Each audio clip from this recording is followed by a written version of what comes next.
अपनी हम वाणी की शुरुआत एक कहानी से शुरू करते हैं।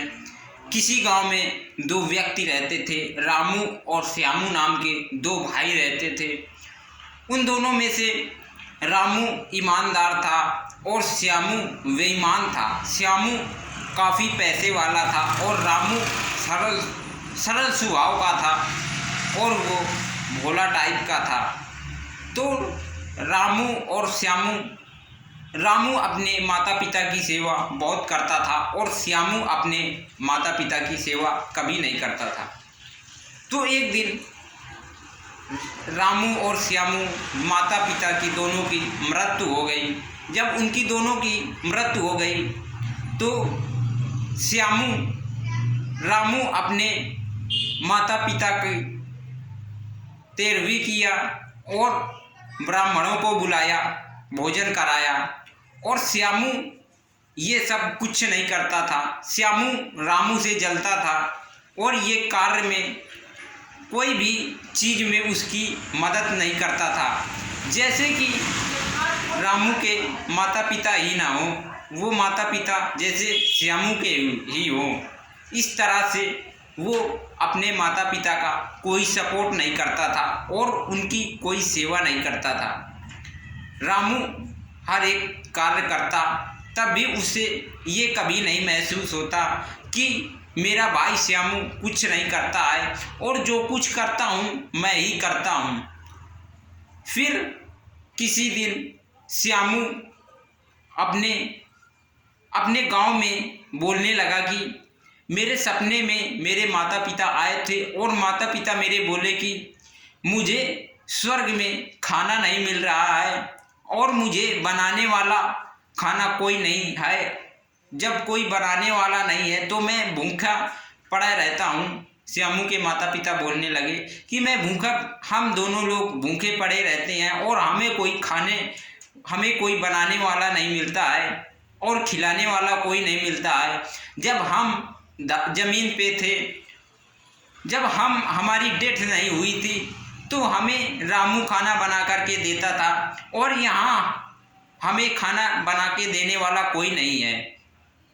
फिर कुछ देर फिर वही राजा साहब से श्यामू ने यही बात को बताया और श्यामू जब राजा साहब से बताया तो राजा साहब रामू से बोलते हैं कि बेटा, तुम्हें माता पिता बुला रहे हैं, अब तुम्हें स्वर्ग में जाना पड़ेगा।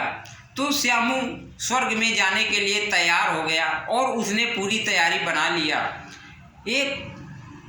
एक नाव वाले से बोला कि नाव इस नदी में बीच में लाओ और मैं इसी में कूद करके अपनी जान दे दूंगा। तो नाव वाला नाव लाया और नदी में बीच में ले गया। वहीं से रामू कूद गया नदी में। जब रामू उसमें नदी में कूद गया तो कुछ दिन बाद रामू फिर आ गया, क्योंकि वो रामू मरा हुआ नहीं था।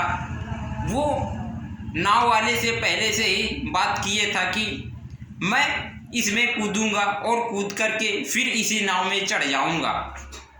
और सारे लोगों के सामने वो कूद गया और कूद करके फिर निकल के आ गया।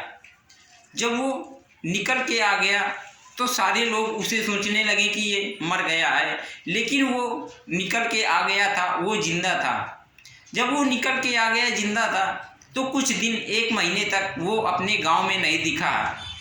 जब गांव में नहीं दिखा तो सारे लोग सोचने लगे कि रामू मर गया है। फिर रामू कुछ दिन बाद राजा साहब के पास आया और राजा साहब ने से बोला कि राजा साहब, मैं अपने माता पिता के पास से आया हूँ स्वर्ग से। तो मेरे माता पिता बोलते हैं कि बेटा, तुम खाना नहीं बना पाते हो और तुम खाना मत बनाओ और जाकर के श्यामू को भेजो, तो श्यामू ही खाना बनाएगा।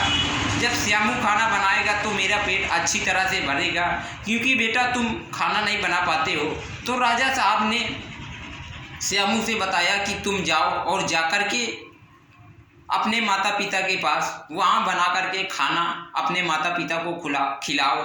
तो श्यामू घबरा गया और श्यामू निर्णय ले लिया कि मैं अपने परिवार को लेकर के रातों रात कहीं विदेश चला जाता हूँ ना यहाँ पर रहूँगा और ना मुझे मरना पड़ेगा, क्योंकि स्वर्ग में वही व्यक्ति जाता है जो व्यक्ति मर जाता है।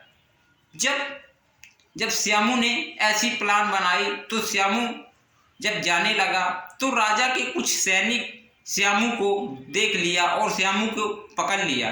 जब श्यामू को पकड़ लिया तो श्यामू उनसे सैनिकों से काफ़ी झगड़ा किया और एक सैनिक को जान से मार दिया रामू ने। जब उसे जान से मार दिया तो राजा साहब को सूचना आई पहुंची कि श्यामू ने जाने की प्लान बना ली थी बाहर विदेश जाने की, और हमारे सैनिक उसे पकड़ने के लिए गए तो एक सैनिक को उसने जान से मार दिया, उसके पेट में चाकू मार दिया। तो राजा साहब को जब ये सूचना पहुंची तो राजा साहब बोले कि रामू को लाओ और रामू को मार दिया जाए जान से, क्योंकि उसने हमारे सैनिक को मारा है। जब रामू वहाँ पर आया तो रामू को सज़ा सुनाई गई और रामू को फांसी का फंदा उसके गले में डाल दिया और उसकी मृत्यु हो गई। तो दोस्तों, जैसी हमारी सोच होती है, जैसा आप करते हो तो वैसा आप स्वयं भोगोगे, क्योंकि मनुष्य जैसा करता है वो वैसा ही भोगता है।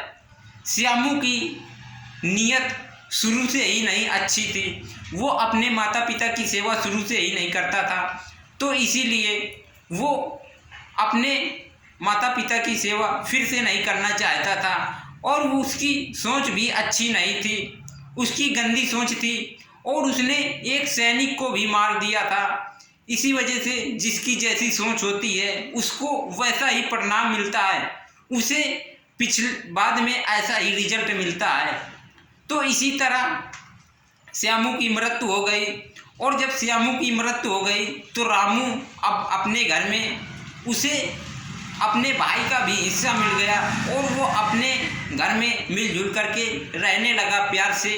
अब उसके पास तो दो लोग, एक उसकी संपत्ति हो गई और उसके भाई की भी, रामू की भी संपत्ति हो गई और श्यामू की, दोनों लोगों की संपत्ति हो गई। तो उसके पास अब धन काफ़ी हो गया और खेती पाली जमीन जायदाद काफ़ी हो गई और वो अब मिलजुल करके रहने लगा प्यार से।